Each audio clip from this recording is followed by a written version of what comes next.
오늘은 어버이 주일입니다. 우리 이 어버이라는 말은 우리 이제 어머니와 우리 아버지를 아우르는 우리 순 우리말입니다. 그래서 이 교회가 이제 어버이 주일을 지킨다는 것은 육적 어버이뿐만 아니라 또한 우리의 영적 어버이의 사랑과 희생을 기억하며 또 감사하기 위해서입니다. 육적 어버이는 우리를 낳으시고 길러주신 아버지와 어머니입니다. 여러분 생각해 보세요. 육적 어버이가 계셨기에 우리가 이 세상에 태어날 수 있었고 또한 오늘 이 자리에 있을 수 있는 것입니다. 뿐만 아니라 영적 어버이는 우리가 영적으로 태어날 수 있도록 복음을 전해주시고 또 말씀과 기도로 우리를 양육해 주신 아버지와 어머니입니다. 그래서 오늘 예배 자리에 오신 성도님들이 바로 우리의 육적 어버이이면서 또한 영적 어버이가 되십니다. 우리를 낳으시고 길러주신 육적 어버이가 되시면서 복음으로 낳으시고 말씀과 기도로 양육해 주신 영적 어버이이시라는 것입니다. 어버이 주일을 맞이하여 우리는 어버이이신 부모님께 어떻게 해야 할까요? 첫째, 자녀는 부모에게 순종해야 합니다. 1절 말씀입니다. 자녀들아 주 안에서 너희 부모에게 순종하라. 이것이 옳으니라. 자녀는 부모에게 순종해야 합니다. 이 순종은 말씀을 듣는 것입니다.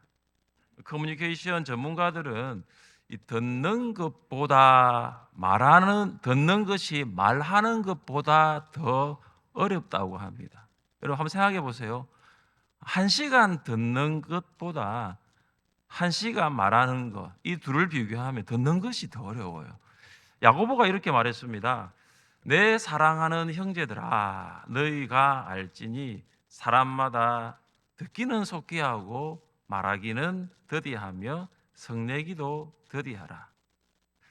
사람들은 반대로 듣는 것을 천천히 하죠. 말하는 것은 더 빨리 하는 경향이 있습니다. 그래서 경청하는 것이 어렵습니다. 여러분, 경청하는 것이 말하는 것보다 더 어렵습니다. 자녀는 이 경청할 준비를 해야 합니다. 여러분, 경청할 준비가 되어 있을 때 경청할 수 있는 것입니다. 부모님은 이 하셨던 말씀을 이 반복하여 하실 때가 많습니다. 연세가 점점 드시면 점점 더 같은 말씀을 반복하시는 것 같아요. 뭐 그렇다고 어디가 편찮으신 것은 아닌데 같은 말을 반복한다는 것은 나이가 들어간다는 증거입니다. 그래서 여러분, 부모님이 매년 같은 말씀을 하시더라도 자녀는 경청할 준비가 되어 있으면 경청할 수 있습니다. 그러니까 부모님이 같은 말씀을 하셔도 자녀가 끝까지 들으셔야 됩니다. 중간에 뭔가 이렇게 다 끼어들면 대화의 흐름이 뚝 끊어져 버리거든요. 부모님 말씀하실 때 여러분 자녀가 반응을 해야 됩니다. 부모님의 얼굴을 바라보시고 또한 또 고개도 끄덕거리는 것입니다. 부모님 말씀하시는데 다른 것 힐끔힐끔 쳐다보거나 휴대폰 만지고 있고 뭐 이렇게 하면요, 이 어떠한 사인이냐 하면 이제 그만 말씀하세요 이거라는 거예요. 여러분, 순종은 말씀을 실천하는 것입니다. 그러니까 순종은 단순하게 말씀을 듣는 수준이 아니고 들은 말씀을 실천하는 것까지 포함합니다. 이것이 자녀의 부모 순종입니다. 여러분, 부모 순종의 모범을 보이신 분이 계십니다. 그분이 누구십니까? 예수님이십니다. 예수께서 함께 내려가사 나사렛에 이르러 순종하여 받드시더라. 예수님은 아버지 요셉과 또 어머니 마리아에게 순종하였습니다. 순종하여 받드시더라, 이걸 직역하면 계속 순종하면서 계셨다라는 것입니다. 예수님은 이 부모님의 말씀에 단회적인 순종이 아니라 계속적인 순종을 나타내 보이셨습니다. 예수님은 부모님께 순종한 참 모범적인 아들이었습니다. 자, 이런 측면에서 예수님의 비유를 한번 생각해 보시길 바랍니다. 자, 어떤 아버지에게 두 명의 아들이 있었습니다. 아버지가 첫째 아들에게 말합니다. 아들아, 오늘 포도원에 가서 일을 좀 하렴. 근데 아들이 대답합니다. 예, 아버지, 포도원에 가서 일하겠습니다. 그런데 첫째 아들은 말만 하고 포도원에 일하러 가지 않았습니다. 그리고 둘째 아들에게, 이 아버지가 둘째 아들에게 말합니다. 아들아, 오늘 포도원에 가서 일하렴. 둘째 아들 말합니다. 아니요. 그런데 둘째 아들은 아버지에게 말한 이 아니요라는 것이 마음이 걸렸어요. 그래서 나중에 포도원에 가서 일하러 갑니다. 여러분, 첫째 아들은 아버지의 말씀을 들을 때 예라고 했습니다. 그런데 말씀을 실천하지는 못했습니다. 그런데 둘째 아들은 아버지의 말씀을 들을 때는 아니요라고 했습니다. 그런데 나중에 말씀을 실천했습니다. 여러분, 누가 아버지의 말씀에 순종한 아들일까요? 솔로몬이 이렇게 말했습니다. 너를 낳은 아비에게 청종하고 내 늙은 어미를 경히 여기지 말지니라.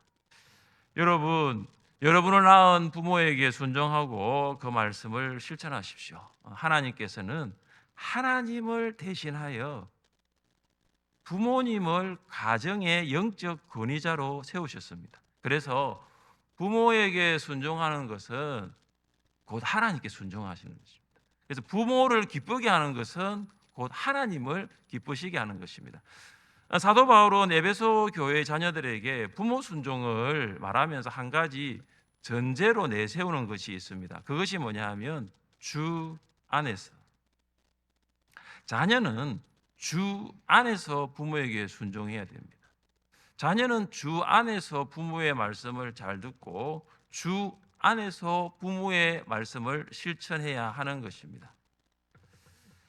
자녀는 이 반성경적인 경우를 제외하고 순종해야 됩니다. 여러분, 반성경적인 것이 뭐냐? 성경과 반대되는 것입니다. 그래서 이 주 안에서를 다른 말로 성경 안에서입니다. 부모가 자녀에게 이 반성경적인 일을 하라고 말하는 것은 사실은 많지는 않아요. 그런데 예를 들어 한번 보세요. 이 부모님이 예수님을 안 믿는단 말이에요. 그런데 예수님 믿는 자녀에게 너 예수님 믿지 마라, 너 교회 가지 마라, 너 예배 드리지 마라, 이렇게 부모가 자녀에게 예수님 믿지 못하도록 핍박을 할 수 있지 않겠습니까? 예수님을 믿지 않는 부모니까요. 그런 부모가 여러분에게 예수를 믿지 못하도록 할 때 과연 오늘 에베소서 6장 1절 말씀처럼 이걸 순종해야 할까요? 자녀는 성경 안에서 부모에게 순종해야 됩니다. 그래서 부모 순종에 대한 기준이 뭐냐 하면 성경이라는 것입니다. 부모의 말씀을 경청해야 됩니다. 그런데 중요한 것은 뭐냐면 아무리 부모의 말씀이라도 하나님 말씀보다는 높지가 않습니다. 부모의 권위에 순종해야 됩니다. 그런데 성경의 권위는 부모의 권위보다 더 높습니다. 우리 같이 한번 읽어보겠습니다. 내가 세상에 화평을 주러 온 줄로 생각하지 말라. 화평이 아니요 검을 주러 왔노라. 내가 온 것은 사람이 그 아버지와 딸이 어머니와 며느리가 시어머니와 불화하게 하려 함이니 사람의 원수가 자기 집안 식구리라. 이 말씀을 보시면 지금 보면 불화 이런 단어가 나오지 않습니까? 그러니까 아들이 아버지와 싸우고 딸이 어머니와 싸우고 또 며느리가 시어머니와 싸우라, 이런 내용의 말씀이 아닙니다. 그러니까 여러분 평안한 가정생활 포기하라는 말씀이 아닙니다. 가정생활보다 우선되는 것이 있다라는 거예요. 가정이 평안한 것도 중요하지만 그보다 먼저 선택할 것이 있는데 그것이 뭐냐? 신앙생활이라는 것입니다. 여러분, 우리가 예수를 믿을 때에 때로는 이 신앙생활과 가정생활이 충돌될 때가 있거든요. 그러면 그 둘 중에 하나를 내가 선택해야 한다면 내가 무엇을 먼저 선택해야 할까? 여러분 중에 아마 불신 부모의 말씀보다 그때는 내가 하나님 말씀을 더 순종하였기 때문에 예수님을 믿고 구원받아 이 자리에 오신 성도님들이 계실 것입니다. 그리고 여러분이 성경의 권위를 부모의 권위 위에 두셨기 때문에 예수님을 믿고 구원받을 수 있었을 것입니다. 저희 자소서 자기소개서에 가장 먼저 나오는 이야기가 저희 이야기가 아니고 저희 아버지 이야기입니다. 왜냐하면 이 아버지의 신앙이 있었기 때문에 저희 신앙 또한 있었기 때문입니다. 저희 할아버지는 저희 아버지를 참 많이 핍박했습니다. 왜냐, 할아버지가 예수님을 믿지 않았기 때문에. 그러니까 이제 오늘 같은 이제 주일에 이제 예배를 드리러 여기 이제 아버지가 예를 들어 한 60년, 70년 전에 오셨다라고 생각을 해보시면 늘 할아버지가 아버지를 데리러 이 몽둥이를 들고 매를 들고 교회로 오신 거예요. 왜냐? 할아버지는 예수를 믿지 않으니까. 그 아들이 예배를 드리는 걸 몰라요. 왜냐하면 집안에는 종교가 두 개가 있을 수 없다. 예수쟁이는 우리 집에 발도 못 붙인다. 이게 할아버지의 마음이었어요. 그리고 또 하나는 시골에서 뭐 일요일이라고 쉴 수 있습니까? 일요일에도 일을 해야 된다. 논일, 밭일 다 해야 된다. 그러니까 네가 지금 한가하게 이 교회에 와서 예배를 드릴 수 없다. 이 두 가지 이유였습니다. 물론 이제 할아버지의 말씀이죠. 그렇다고 해서 아버지가 이 말씀에 순종할 수는 없었습니다. 그래서 아버지가 어떻게 하셨느냐? 주일에 일을 해야 한다고 하니 그 일을 토요일 늦은 밤까지 다 하고 주일 예배를 드리는 것입니다. 여러분 한번 생각해 보세요. 오늘 1절 말씀처럼 자녀들아 너희 부모에게 순종하라. 만약 저희 아버지가 저희 할아버지에게 그래 너 주일날 교회 가서 예배 드리면 안 돼. 너 일요일날 가서 일해야 돼. 이 말씀에 순종했더라면 어떻게 되었을까요? 여러분 우리가 부모에게 순종해야 됩니다. 그러나 주 안에서 성경 안에서 순종하는 것입니다. 사랑하는 성도 여러분, 부모님의 말씀에 순종하십시오. 여러분 부모님의 말씀을 잘 듣고 그 말씀을 실천하십시오. 이것이 부모님을 기쁘시게 하는 것입니다. 내 부모를 즐겁게 하며 너를 낳은 어미를 기쁘게 하라. 여러분 부모님을 즐겁게 하는 자녀들이 되시기 바랍니다. 부모님을 기쁘게 하는 자녀들이 될 수 있기를 바랍니다. 목요일 지난주에 참 하늘샘의 부모님들 모시고 효도 관광을 다녀왔습니다.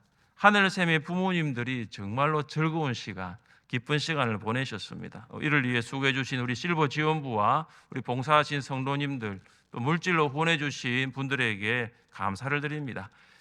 사실 앞으로 부모님이 우리와 함께 사신다면 얼마를 더 사시겠습니까? 여러분 부모님께 순종하여 사시기를 주님의 이름으로 축복합니다.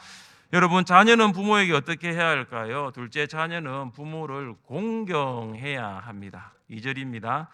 내 아버지와 어머니를 공경하라. 이것은 약속이 있는 첫 계명이니.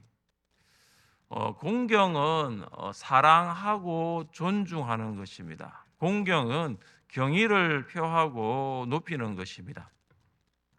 그러니까 이 공경과 순종이라는 이 두 단어를 여러분이 잘 한번 보시면 공경은 순종을 뛰어넘고 또한 공경은 순종 이상입니다. 그러니까 공경이 있기에 순종할 수 있는 것입니다. 여러분 부모를 사랑하고 존경하지 않는데 어떻게 부모의 말에 경청하겠습니까?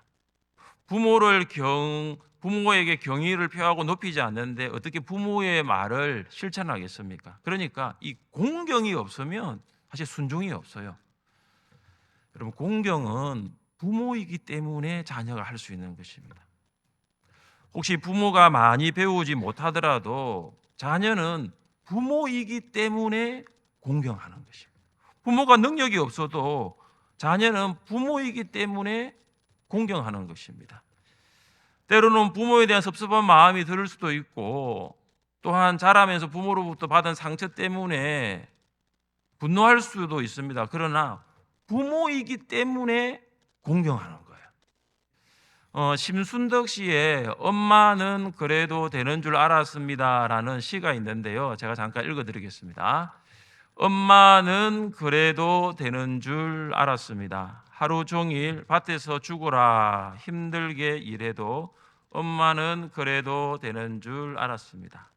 찬밥 한 덩이로 대충 부뚜막에 앉아 점심을 때우도 엄마는 그래도 되는 줄 알았습니다. 한겨울 냇물에서 맨손으로 빨래를 방망이질 해도 엄마는 그래도 되는 줄 알았습니다. 배부르다, 생각 없다, 식구들 다 먹이고 굶어도 엄마는 그래도 되는 줄 알았습니다. 발꿈치 다 해져 이불이 소리를 내도 엄마는 그래도 되는 줄 알았습니다. 손톱이 깎을 수조차 없이 닳고 문드러져도 엄마는 그래도 되는 줄 알았습니다. 아버지가 화내고 자식들이 속썩여도 끄떡없는 엄마도 그래도 되는 줄 알았습니다. 외할머니 보고 싶다, 외할머니 보고 싶다. 그것이 그냥 넋두리인 줄만. 한밤중 자다 깨어 방구석에서 한없이 소리 죽여 울던 엄마를 본 후론 엄마는 그러면 안 되는 것이었습니다. 여러분, 이 심순덕 씨의 엄마뿐만 아니라 우리의 모든 부모님이 우리를 이렇게 키우셨습니다. 그러니까 부모님은 자녀의 공경을 받기에 충분한 것입니다.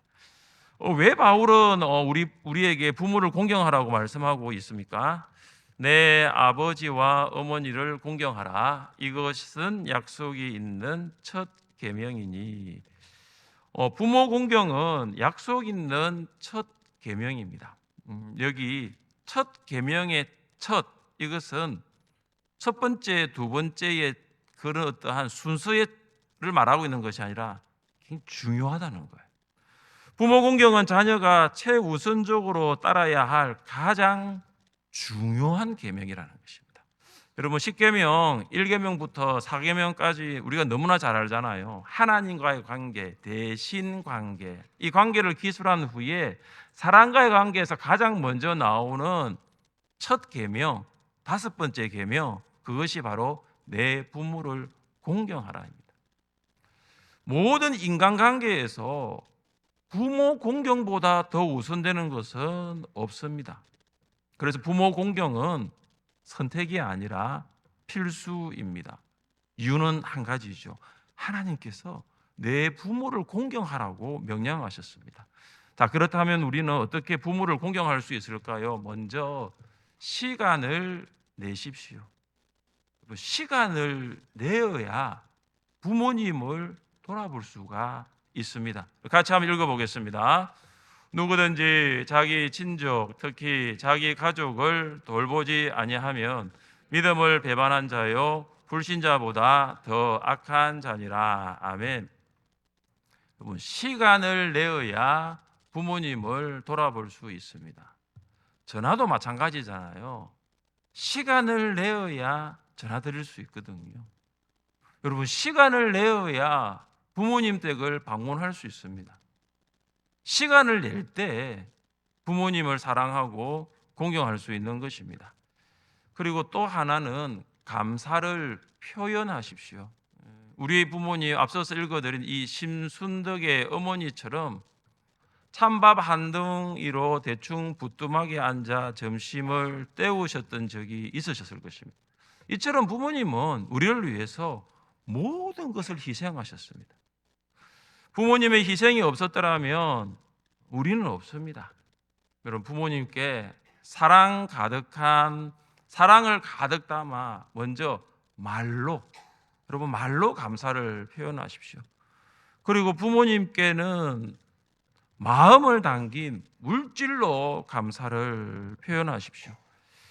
한 온라인 쇼핑몰에서 부모님 700명을 대상으로 어버이날 부모가 가장 받고 싶은 선물에 대해서 설문조사를 한 적이 있습니다. 10명의 부모님 중에 6명 이상의 부모님이 이것을 선물로 받고 싶다라는 설문조사에 답을 했습니다. 이것이 무엇일까요? 받으셨습니까? 이걸 받으셨어요? 네, 현금. 네, 압도적이었습니다. 저도 자녀가 셋이 있지만은 사실은 자녀를 위해서는 우리가 물질을 많이 씁니다. 그런데 사실 부모님을 위해서 우리가 얼마나 그 물질을 쓰고 있는지를 한번 생각해 볼 수 있는 대목이죠.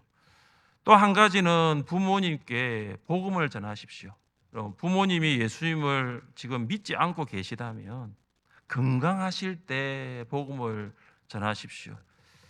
사실은 건강하지 않으면 복음을 전해도 부모님은 들으실 수가 없습니다. 또 한 가지는 부모님이 늘 건강하다라고 우리가 말할 수는 없는 것입니다. 여러분, 이렇게 한번 복음을 전해 보십시오.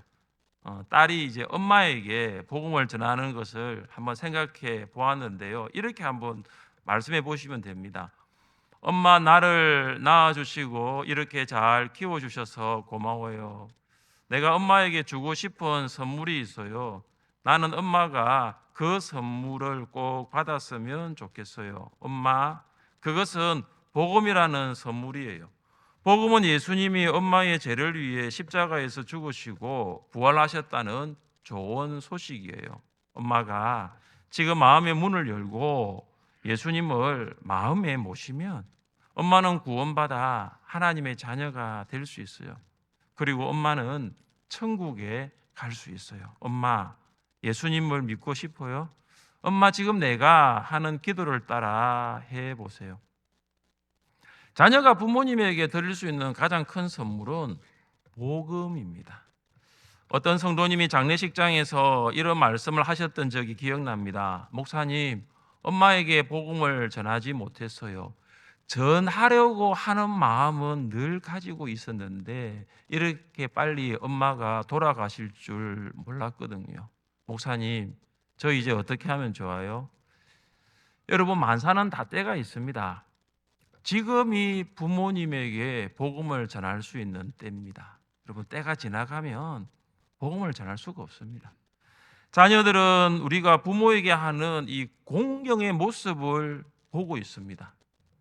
그들은 우리가 부모에게 하는 공경을 보면서 앞으로 어떻게 부모를 공경해야 하는가를 이해할 것입니다. 그리고 자녀들은 우리가 부모에게 공경하는 것을 보고 그대로 할 것입니다.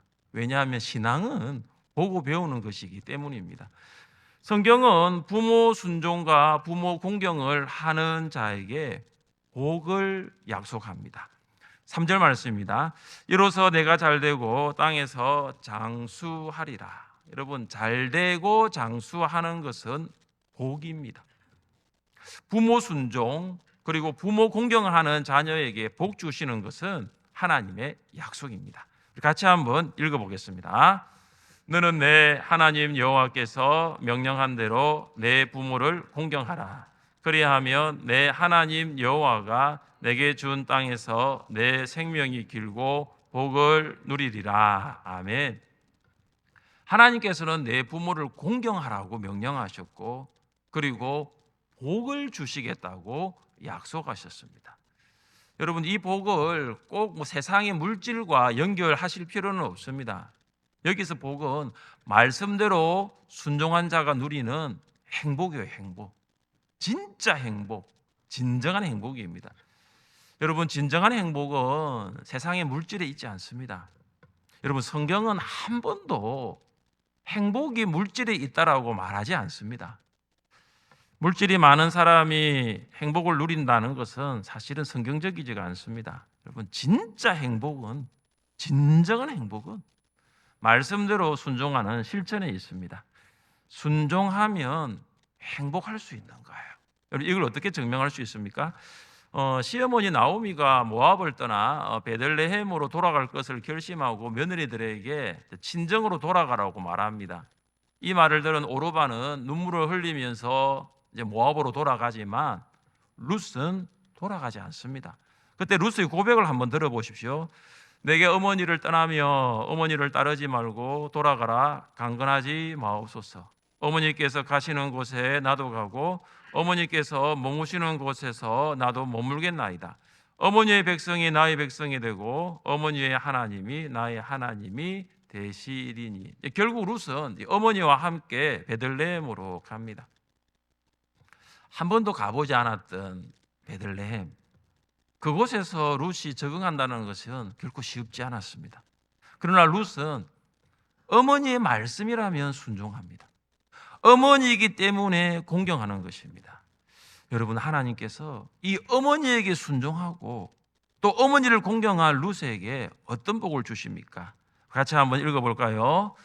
보아스는 오벳을 낳았고 오벳은 이새를 낳고 이새는 다윗을 낳았더라. 하나님께서 룻을 보아스와 만나게 하셨고 그 둘은 결혼하여서 오벳을 낳았습니다. 여러분, 룻의 아들 오벳, 이 오벳은 이새를 낳고 여러분 이새는 여러분이 잘 아는 다윗을 낳습니다.